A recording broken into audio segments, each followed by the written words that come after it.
Kad bi morao učiti nekog ribolovu u samo 3 pravila, koja bi to bila?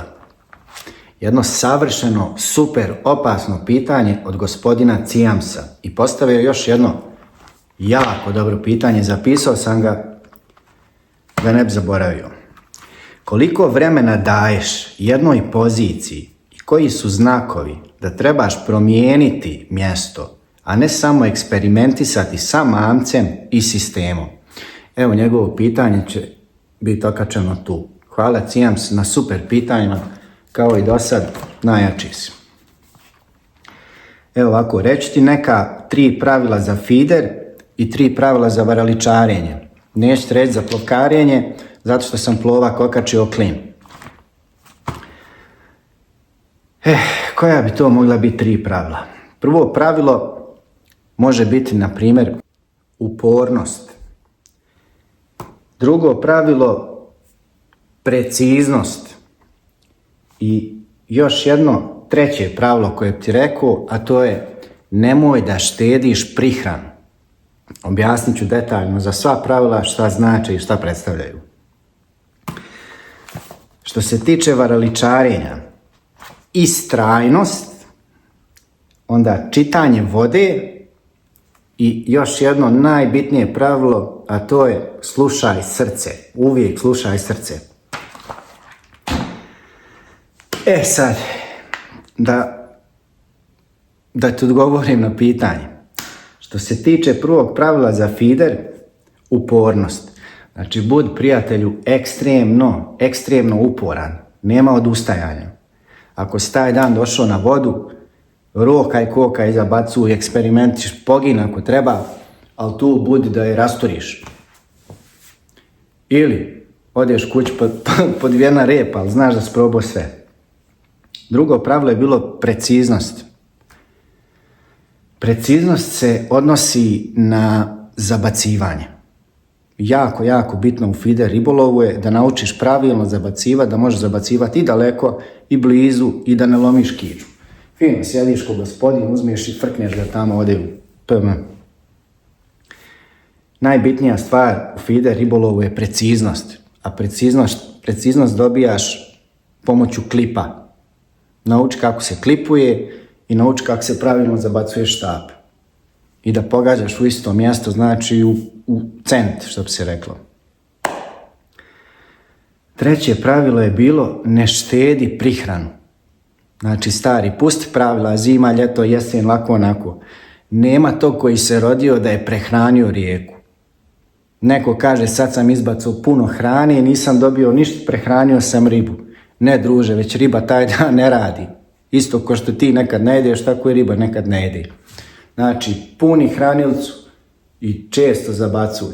Pustonu priču ne treba puno zabacivati, stavljati puno hrane. Ne. Nebitno koje je godišnje doba, ja ga koka maksimalno uvijek, izbacujem tonu hrane.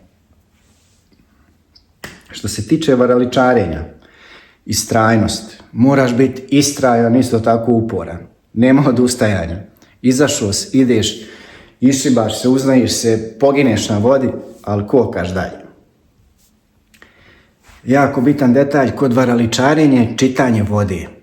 Pod čitanjem vode mislim da otprilike osjećajno znaš gdje ćeš ribu tražiti. Ako si na manjim vodama, većim vodama, traži prepreke, traži krš i kraj priče. I pod 3, slušaj srce. To je ono, slušaj onaj svoj unutrašnji osjećaj koji ti kaže idem sad na vodu, nešto mi je šumlo, imam osjećaj da će rasturiti. Pičiš na vodu. Naprimjer, imaš osjećaj, trebam sad zabaciti tamo onaj krš, zeznuto je, otkinću varalicu, ali druže, vjeruj, rizikuj. Otkinj 5 varalica, ako jedna upadne gdje treba, riba je tvoja. A jedna riba vrijedi 300 varalica ako je riba prava.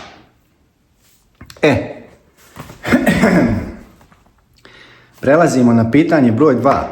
Koliko vremena daješ jednoj poziciji i koji su znakovi da trebaš promijeniti mjesto, a ne samo eksperimentisati sa mamcem i sistemom? Mislim da sam ti u prvom pitanju dao odgovor na ovo.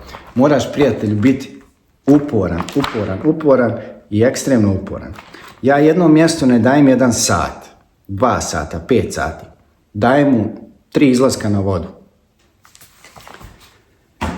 Znači, dajem mjestu 3 izlaska na vodu. Ujutru, popodne, poslijepodne, predveče, čak i po noći. Cijeli jedan ciklus računam kao 1 dan, 1 izlazak na vodu. I na primjer, ako od jutra do mraka ne dobijem nijednu ribu, probat ću tako još 2 puta.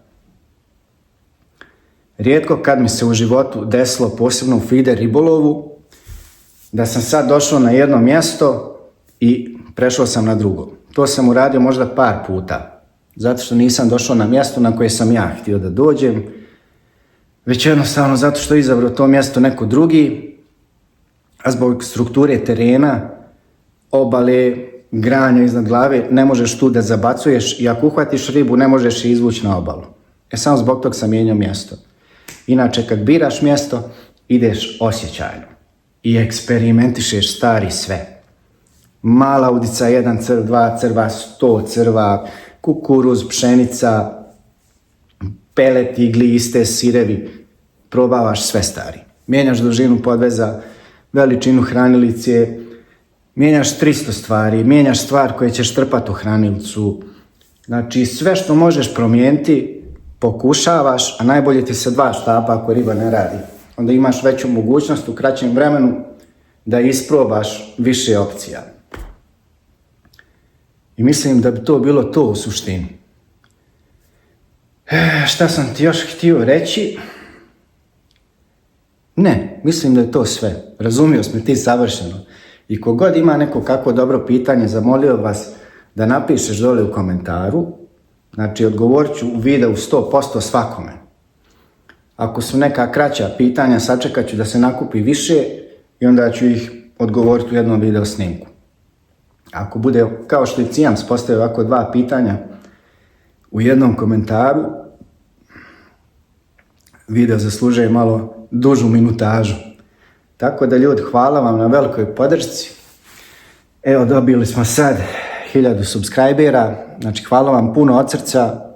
I ako vam se svidio ovaj video i moji neki nenaučni dokazi kako treba šta da se radi, zamolio vas da zapratite, podijelite video, posjetite nas na TikToku, tamo imamo isto aktivan kanal i najbitnije to je šta, da se začepi. Ćao! I da, na hejterske komentare prvo ću da odgovorim, zato što ima vas par hejtera i svaka vam čast. Bistro.